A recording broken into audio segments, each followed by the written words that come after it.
Round 3. Choosing your corner. Women have always had a unique fellowship of suffering.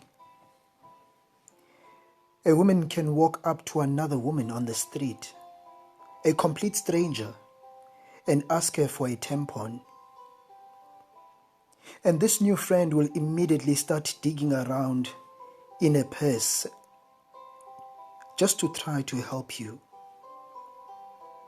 But asking for a favor and finding a soul who can meet you in the middle of your pain are two different things. And when you have cancer, you quickly learn the difference. It matters terribly who's in your corner. There are plenty of well-meaning people who want to help you. But you have to be careful. Many just want to help by minimizing your loss. They'll say things like, "It's only hair," or "It's just breast." They have no idea. Honestly, it's only hair as long as it's someone else's. The next person who tries to tell you it's only hair,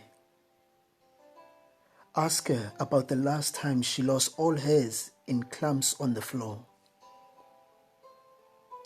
or the time she had to wear a wig, which happens to be as easy as training a small rodent to sit on your head.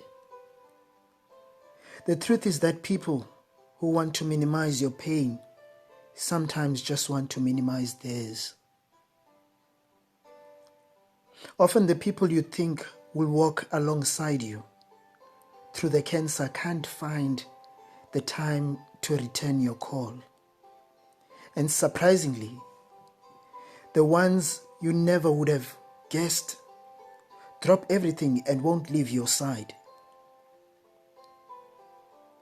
Many well-intentioned friends don't have a clue how to enter your suffering.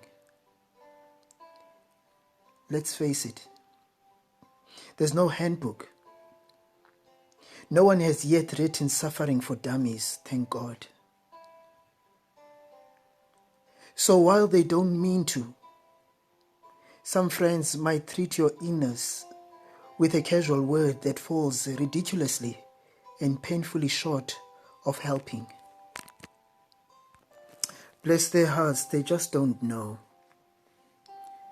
Somehow, suffering buys you membership into an exclusive club you never wanted to join.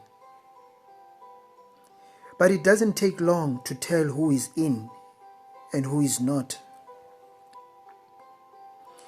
The people who are not in glibly say things like, "Life goes on." What a horrible thing to say. Of course life will go on. It will go on with or without you. That's one thing that is so maddening. The world was going on when a 12-year-old opened fire on his classmates. The world was going on when 2 children lost their father in a car accident. The world was definitely going on when I got the worst news of my life. Why couldn't everything just stop? Why doesn't time stand still for each of us just to acknowledge our tragedies? Other mothers were still driving their kids to school and making plans for the weekend and deciding whether to put the lamp there or there. Stop, I wanted to scream at the top of my lungs. Please stop, just for a minute. Yes, you know, life goes on.